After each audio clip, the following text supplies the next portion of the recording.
Yesterday, I witnessed something that left me thinking long after it ended. A so-called pro-Palestinian demonstration, right here in downtown Toronto. Shalom, I'm Igal, your host, and this is Middle East in less than 5 minutes. Today, I'm not talking about the Middle East. I'm talking about something much closer, the moral confusion happening right here, in our own cities.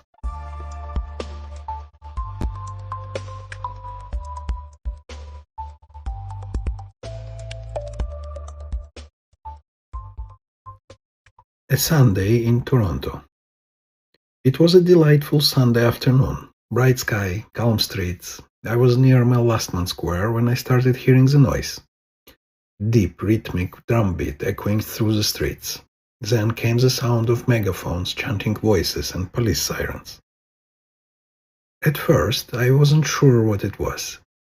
But the road closures and the heavy police presence made it clear something big was happening. I walked up to one of the police cars. My Magen David pendant was visible. I asked an officer what was going on. He hesitated. "It's a demonstration," he said.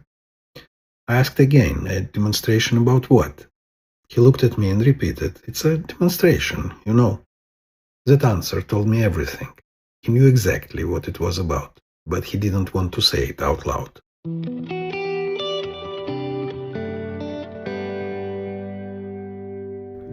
The march. 10 minutes later, I saw them. Maybe 50, maybe 60 people, marching in formation, like soldiers, behind a car in a row of drummers.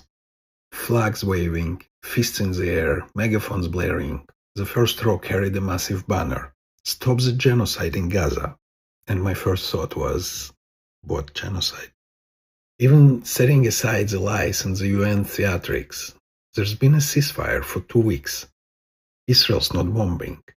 8 trucks are rolling in. So what genocide are they talking about?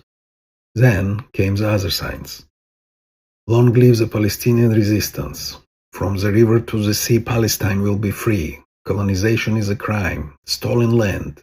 In the middle of Toronto, one of the most multicultural cities in the world, there they were, under police protection, openly calling for the destruction of Israel.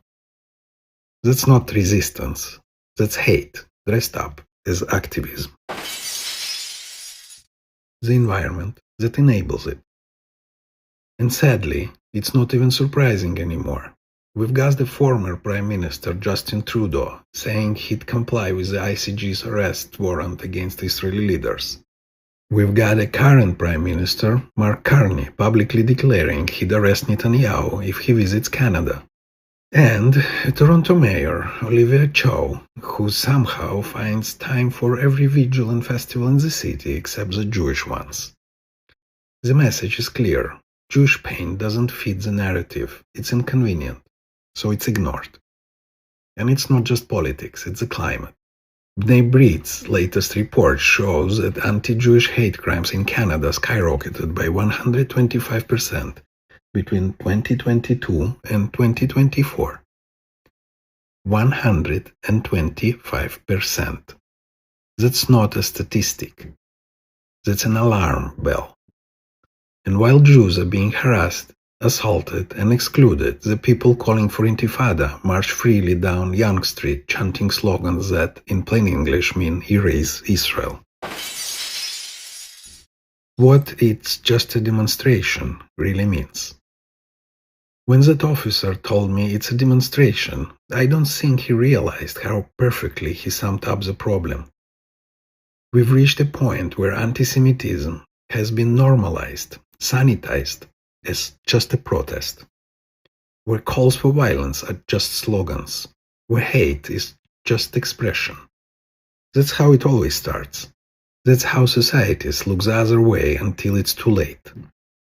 I've seen enough history and enough footage from October 7 to know exactly what happens when people stop naming hate for what it is. So no, officer, it's not just a demonstration. It's a warning.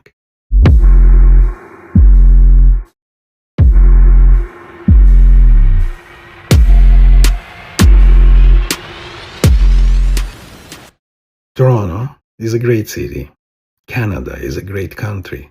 But even the greatest society can lose their moral compass if they stop calling truth by its name. I'm Igal, your host, and that's Middle East in less than 5 minutes. If you found this episode uncomfortable, good, because silence is comfortable, and comfort is how hate survives. Until next time, Shalom.